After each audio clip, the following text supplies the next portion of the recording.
నిమిషాలు చదివి వినిపిస్తారు. రాష్ట్ర ప్రభుత్వం ప్రగతి నివేదిక.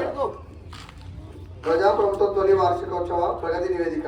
తెలంగాణ రాష్ట్రంలో ముఖ్యమంత్రి శ్రీ గౌరవనీయులు యనమల రేవంత్ రెడ్డి గారి ఆధ్వర్యంలో ప్రజాప్రభుత్వం ఏర్పడి 7 డిసెంబర్ 2020 నాటికి సంవత్సరం పూర్తవుతుంది.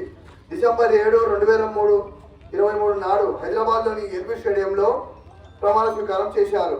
ప్రజాప్రభుత్వం ఏర్పడి తొలి 48 గంటల్లోపే 6 గ్యారెంటీలలో 2 గ్యారెంటీలను మహాలక్ష్మి పథకం కింద రాష్ట్రంలో మహిళలు, ట్రాన్స్జెండర్లకు ఆర్టీసీ బస్సులలో ఉచిత ప్రయాణం సౌకర్యం కల్పించింది. రాజీవ్ ఆరోగ్యశ్రీ పథకం కింద ఉచితంగా అందించే వైద్య సేవల పరిమితిని 5 లక్షల నుంచి 10 లక్షల రూపాయలకు ప్రభుత్వం పెంచింది. ఈ పథకం కింద అందించే చికిత్సల సంఖ్యను 1835కి పెంచింది. అభయాసం హామీల అమలు కోసం ప్రజాపాలన కార్యక్రమం నిర్వహించింది. ప్రగతి భవనాన్ని మహాత్మా జ్యోతిరావు పులే ప్రజాభవనంగా మార్చి అక్కడ ప్రజావాణి కార్యక్రమాన్ని ప్రారంభించారు.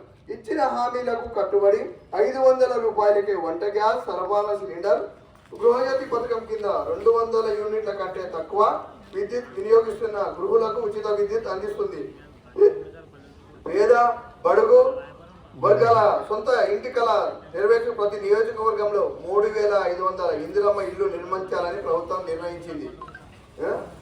ఉప ముఖ్యమంత్రి శ్రీ గౌరవనీయులు మల్లుపట్టి విక్రమార్క గారు శాసనసభలో రాష్ట్ర ఆర్థిక పరిస్థితిపై, విద్యుత్ రంగంపై శ్వేతపత్రాలు సమర్పించారు.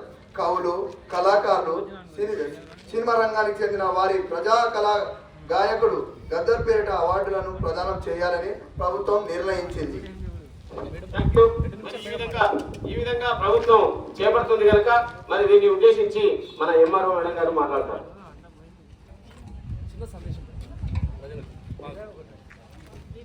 ప్రజాపాలన